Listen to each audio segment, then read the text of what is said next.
13 वर्षीय बालिका अंशु गौतमको हत्या प्रकरण अनुसन्धान कहाँ पुग्यो? निर्मला पन्तको बलात्कारपछि हत्याको घटनालाई सम्झाउने अर्को घटना मोरङको लेटाङमा भएको छ। पिङ खेल्न जान्छु भन्दै गत असोज 21 गते घरबाट निस्किएकी 13 वर्षीय अंशु गौतमको विभत्स हत्या भएको अवस्थामा शव फेला परेको छ। शव फेला परेसँगै प्रहरीले थालेको अनुसन्धानबाट बलात्कारपछि उनको हत्या भएको र प्रमाण नष्ट गर्न शवलाई टुक्रा टुक्रा पारेको हुन सक्ने आशंकालाई बल मिलेको छ।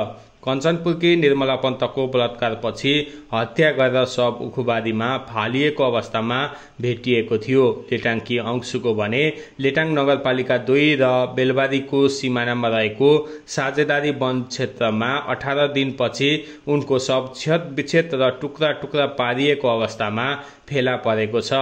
परिवारका अनुसार अंशुको मुस्कान सहितको अन्तिम जवाब पिङ खेल्न जान्छु भन्ने नै उनको जीवनको अन्तिम संवाद बन्न पुग्यो।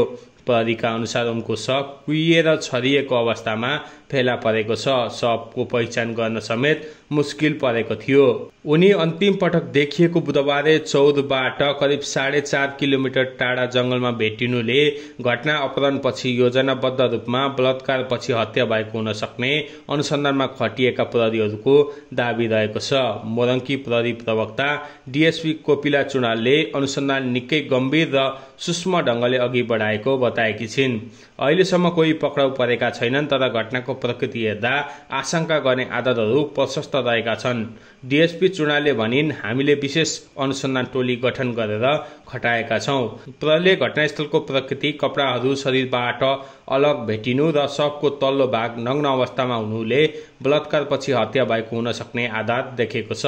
शव अत्याधिक कुहिएर र अंगहरू छरिएर रहेकाले अनुसन्धान जटिल बनेको छ। जंगली जनावरले पनि क्षति पुर्याएको हुन सक्छ, तर अपराधीले प्रमाण लुकाउन र अनुसन्धानलाई नै प्रभावित पार्नका लागि यस्तो गरेको हुन सक्ने कोणबाट पनि हामीले हेरिरहेका छौं, डीएसपी चुडालले भनिन्।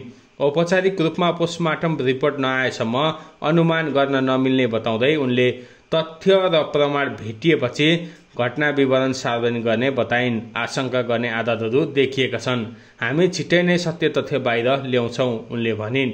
अभिभावक र परिवारसँग कुनै रिसिभीका कारण अंशुलाई निशाना बनाइएको हो कि भन्ने विषयमा पनि अनुसन्धान भइरहेको छ, तर एउटी निर्दोष बालिकामाथि भएको यो स्तरको कुरताले स्थानीय समाज त्रसित र मर्माहित बनेको छ।